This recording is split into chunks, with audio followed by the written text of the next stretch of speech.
It is Marcus. So give it up for Marcus. Does anyone know my middle name? Marcus Joseph Hughes. No, close. Starts with a C. No. No. It's a, no. Charles. Did someone say Charles? It's Charles. It's very close though. You got a lot of C names you guys threw out.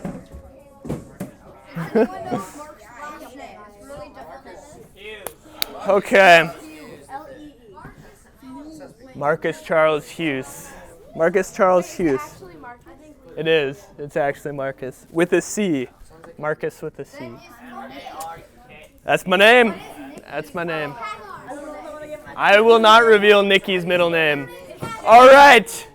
This morning, I wanted to start you off with a little story.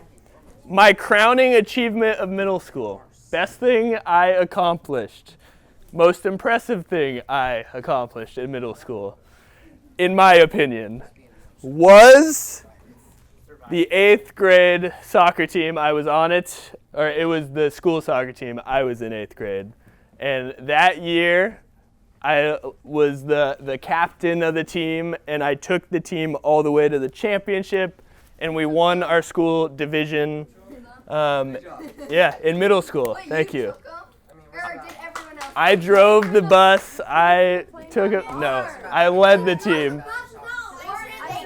I didn't drive the bus. We ended up winning our division. So I was an athlete. I was a soccer player, and that was an awesome moment in middle school.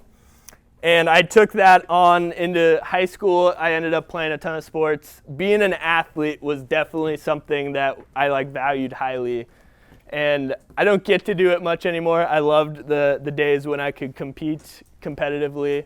But I would say that's one of the things God definitely gifted me with. That's if I look over my life and I'm like, what are things that God gave me, really the ability to do well in certain things. He gifts each and every one of us different ways, different things. And for me, growing up, athleticism was one of those things.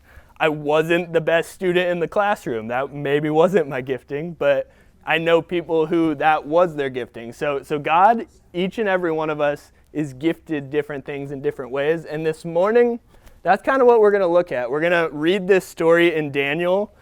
And I think there's some really cool things to notice about how God gifts each and every one of us and how we're supposed to live in that gift. Let me edit this real quick. I realized I put it on upside down. So who remembers, let's just yell it out if you remember, what story in Daniel did we talk about last week? What did we cover? We did not the furnace part of that, but when they got renamed. Yeah, exactly. So that was the renaming, the capture of Daniel and his friends and taking them into the land of Babylon. So again, to recap real quick, Daniel is a Jewish Israeli person, and he was living in Jerusalem. The town gets attacked by Nebuchadnezzar, the king of a nation that's outside of Babylon, the big bad guys. They come in, they take all of these royal prisoners. And so Daniel is a young guy, and he's a part of that bunch that gets taken from his home into a new land. And what we're learning from the story of Daniel is how can we be bold? How can we stand up for God and for who we are in a world that is not our home, in a world that's ungodly? That's what we're looking at and diving into. And this week, I wanted to, near the end of chapter 1 in Daniel, there's some interesting insights we get about how God has blessed Daniel and his friends. And so we read in Daniel 1:17, it says, God gave these 4 young men, what were their names? Shadrach, Meshach, Abednego, and Daniel. Yep, Shadrach, Meshach, Abednego, and Daniel. And so God gave these 4 young men an unusual aptitude for understanding every aspect of literature and wisdom. And God gave Daniel the special ability to interpret the meanings of visions and dreams. So God has blessed Daniel and his friends. He's blessed them in these unique individual ways. He's given them minds that can understand things that other people can't. He's given them the ability to be wise. And we see that it really is true because later on in verse 120, it says, whenever the king consulted them in any manner, whenever he asked something of them, requiring wisdom and balanced judgment, he found them 10 times more capable than any of the magicians and enchanters in his entire kingdom. And so these guys have been blessed by God. They've been given a gift, wisdom, the ability to interpret dreams, these things that are really incredible. And God has given these guys this task for a reason. And that's what we get to see in Daniel is God has given these things in order for us to do something with them. To those who are given great amounts of blessing, much is expected. And so the first point I want us to notice as we begin going into the study today is that recognize everything we have comes from God. That's our starting point. The things we have, the gifts, as you go out throughout your life and you notice things that you're like, hey, I'm pretty good at this thing, or I have kind of a talent in this area, or I'm especially good in this thing. Whatever that may be for you, and there will be something for each and every one of us, whatever that is, there's a huge piece that comes from recognizing God has blessed me in this way. God has given me this gift, and the question for each and every one of us is, so how do I therefore give glory to him in it? How do I live for God with this thing? For me in sports, a big part of it was I had a team Bible study. We would study the Word together, so I wasn't just a leader on the field. I knew that because I was good at sports, people looked up to me as a leader, and so I took on the role to also be doing a Bible study. And so I helped lead that and walk through it. And so I used the talent God had given me to be an influence in the area. And it was a really cool time. And I wasn't perfect. It's not like I was a perfect good kid, but I was able to use my talent to kind of point others towards God. And that's kind of the purpose. And so it's really a good thing to recognize this, because it does two things for us. The first thing is that it keeps us humble. It keeps us from getting super prideful. Because when we think we earn our gifts and our things and we're like, nobody gave this to me, I earned this, I am this. Like if I thought the reason I was a great athlete is because I worked hard and I did the best, and when I was out during practice, I worked harder than everyone else. That might have been true slightly, but in reality, I am not the one who gave life and gave me this specific position to live in the world, and who equipped me with parents who put me in these sports. And there's so much outside of my control. It's like God blessed me in that specific way. And so recognizing that, it helps keep us humble. It helps us from thinking we did everything on our own and we deserve everything. And so that's kind of our starting point this morning. And I want you guys, it's a real bummer because the printer broke this morning, the main printer here at the church. And I have an idea that I still am going to try. I'm just going to need your guys' help. We're going to read the story that comes in Daniel 2, and it's an exciting story. But I want it to be a little more lively because there's a lot of different characters in the story. And my voice reading it doesn't necessarily do it justice.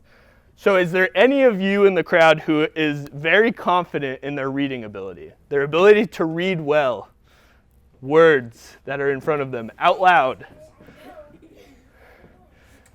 Okay. There's a lot of good hands here. Who wants to be the evil king Nebuchadnezzar? She's evil enough. Oh, this is a tough one. Let's go, Annabelle. Who wants to play the astrologers? Uzziah, you seem excited. All right, so you guys can come up when I call you. We're going to all be reading off this same thing. So you ready? You good? You good? Let's see here. We need a very small part. Who wants to be a very small part? It's like one line. And then Daniel. This is like the big part. Kelman. He's got a big. It's obviously he's Daniel. No, but how can it I will be the narrator, so I'll be reading this. Wait, Mark, can I be narrator? Can I be a better? I am narrator. I love that. Okay, so let's all get in a place where we can kind of see this. I'll be the one scrolling.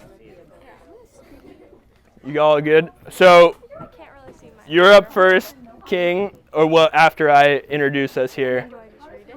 And then it'll say your name and then your line, and then it'll go back to me. So where the bold ends, you are The small part. at Ariok, that guy. I think he's a Oh. He's a guard. He's got like one line. Yeah, exactly. So there's your characters. Really feel what you're the astrologers. Yeah. Okay.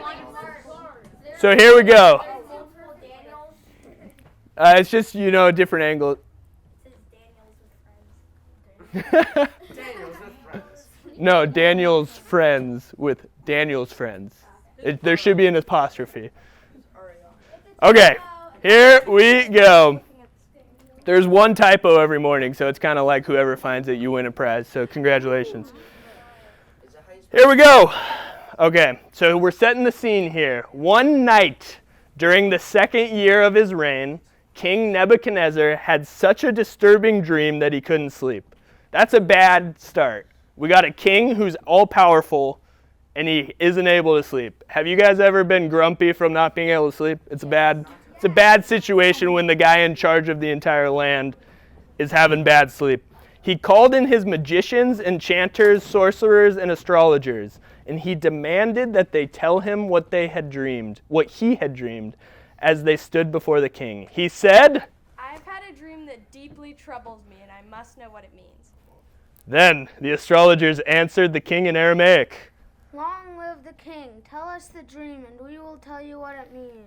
Oh, but the king said to the astrologers, I'm serious about this. If you don't tell me what my dream was and what it means, you will be torn limb from limb, and your houses will be turned into heaps of rubble. Whoa. But if you tell me what I dreamed and what the dream means, I will give you many wonderful gifts and honors. Just tell me the dream and what it means. Okay, so the king, not only is he a little sleepy, groggy, and grumpy, he's being a little irrational, right? He's like, you have to tell me my dream and what it means. Because he knows that the people, the astrologers, he's like, I'm afraid that when I tell you the dream, you're just going to make up what it means, and I won't know if it's true or not. But the way he's going to know if it's true or not is if they can tell him his dream and then what it means. So that's his challenge. He says, if you can really do this, this is what I want you to do. But what do the astrologers say? Please, your majesty, tell us the dream, and we will tell you what it means. The king replied, I know what you're doing. You're stalling for time because you know I'm serious when I say if you don't tell me the dream, you are doomed. So you have conspired to tell me lies, hoping I will change my mind. But tell me the dream, and then I'll know, and then I'll know you can tell me what it means. The astrologers replied to the king, No one on earth can tell the king his dream, and no king, however great and powerful, has ever asked such a thing of any magician, encounter, or astrologer. The king's demand it is impossible. No one except the gods can tell you your dream, and they do not live here among people. Okay, very interesting line that the astrologers just said. The king's demand is impossible. No one except the gods can tell you your dream, and they don't live here among people. The astrologers just did something very interesting because the king, he pays them to be the people who can talk to God. That's their job. Your job is to tell me what God thinks or says about these things and to interpret it. And they just told him, King, the thing you've asked is so hard. Everyone knows God doesn't live with us. We can't talk to him. How do you expect us to do this? So they are setting the stage for a very interesting thing to happen. The king was furious when he heard this. He ordered that all the wise men of Babylon be executed. And because of the king's decree, men were sent to find and kill Daniel and his friends. When Arioch, the commander of the king's guard, came to kill them, Daniel handled the situation with wisdom and discretion. He asked Arioch, so this is Daniel now. Oh, me. Why has the king issued such a harsh decree? So Arioch told him what happened. Daniel went at once to see the king and requested more time to tell the king what the dream meant. Then Daniel went home and told his friends Hananiah, Mishael, and Azariah, that's their Hebrew names, what had happened. He urged them to ask the God of heaven to show them his mercy by telling them the secret, so that they would not be executed along with the other wise men of Babylon. That night the secret was revealed to Daniel in a vision. Then Daniel praised the God of heaven. Daniel said, "Praise the name of God forever and ever, for he has all wisdom and power. He controls the course of the world events. He removes kings and sets up other kings. He removes kings and sets up other kings. He gives wisdom to the wise and knowledge to the scholars. He reveals deep and mysterious things, and knows what lies hidden in darkness, though he is surrounded by light. I thank and praise you, God of my ancestors, for you have given me wisdom and strength. You have told me what we asked of you, and revealed to us what the king demanded." Okay, so Daniel gets the dream revealed to him. I hope you noticed in that passage there, that's your memory verse for the week. Daniel is now giving glory to God. He knows that it's God who revealed it. Then Daniel went to see Arioch, whom the king had ordered to execute the wise men of Babylon. Daniel said to him, "Don't kill the wise men. Take me to the king, and I will tell him the meaning of his dreams." Arioch quickly took Daniel to the king and said, all right, here's your big line. Me? Yep. I have found one of the captives from Judah who will tell the king the meaning of his dream. Beautiful. Well done. Good job. Beautiful. The king said to Daniel, Is this true? Can you tell me what my dream was and what it means? Daniel replied, There are no wise men, enchanters, magicians, or fortune tellers who can reveal the king's secret. But there is a God in heaven who reveals secrets, and he has shown King Nebuchadnezzar what will happen in the future. Now I will tell you your dream and the visions you saw as you lay on your bed. all right, and then we can end scene here because it's a really long segment. I'm not going to make you read. But I'll recap what the dream was. Good job. Thank you, everybody. Thank you. Can you read it?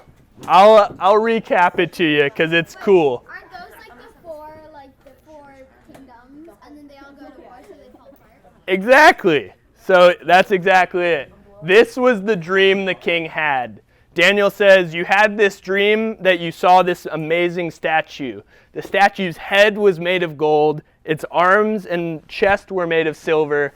Its waist was bronze. And its legs were made of iron. Its feet were made of iron mixed with clay. And he begins to tell him also what you saw was this massive rock that came from the mountain, a rock that was cut not by the hands of any man, but by God himself. And it hit the feet of the statue, and the whole thing came piling down and was destroyed. And out of it grew a mountain that was forever enduring. And so that's what he saw, and that's what he told him. And this, of course, if you're the king, the reason this would be really scary is because the big man in the land, the big guy, the big man is the king. The king is the big guy. And so if he has this dream where the king gets crushed and trampled on, he's like a little afraid. He's like, this is why he didn't want to tell people his dream, because he was afraid, it could stir up a rebellion. It could start something. And so what Daniel begins to do is he begins to interpret to him what the dream was. He says, King, you're actually that head of gold. And every section, like Hannah said, is a different kingdom that's going to come after you. And the next one won't be as great as you. The one after that won't be as great, but they'll be strong. The iron one, they will control everyone by their warfare. The feet mixed with clay, they're going to be strong, but they're also going to be divided because clay and iron don't mix well. And then eventually God's going to come, and he's going to be the one who sets up a new kingdom that will be everlasting. So that was his prophecy. That was the dream. It was pretty amazing. But what's really cool in all of this is how God used Daniel and his friends to reveal this, and in doing so, this is how this chapter ends. Then King Nebuchadnezzar threw himself down before Daniel and worshipped him, and he commanded his people to offer sacrifices and burn incense before him. The king said to Daniel, "Truly, your God is the greatest of gods, the Lord over kings, a revealer of mysteries, for you have been able to reveal this secret." Think about this. This king is king of everything. He is not a follower of Yahweh, a follower of Daniel's God, but yet the words, he has gods. They have gods in their own land that they follow and worship, but what he says to Daniel is, "Truly, your God is the greatest of gods, the Lord over kings, a revealer of mysteries, for you've been able to reveal this."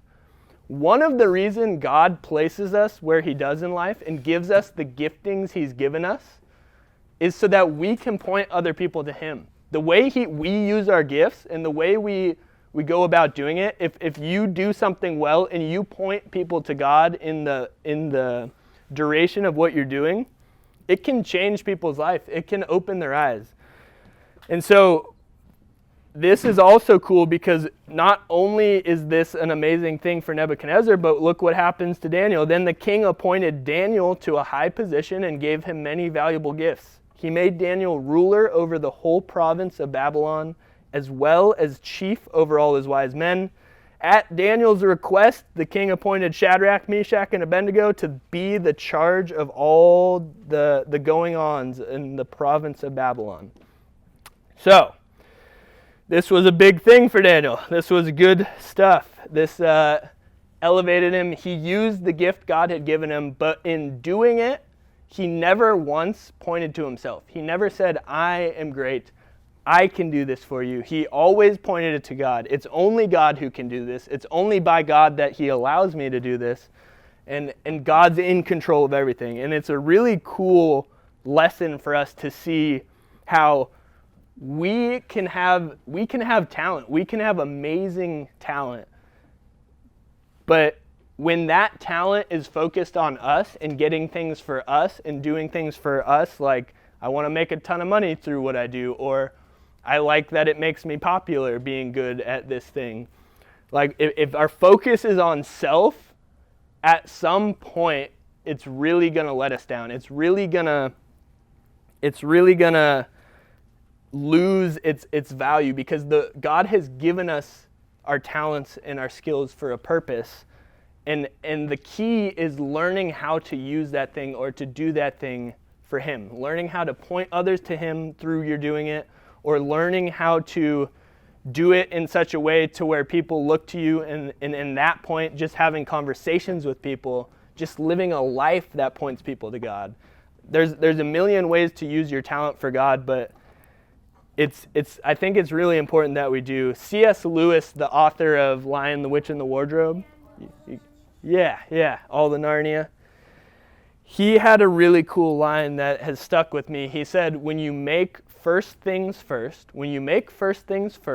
you get the secondary things as well. But when you make secondary things first, you lose them both.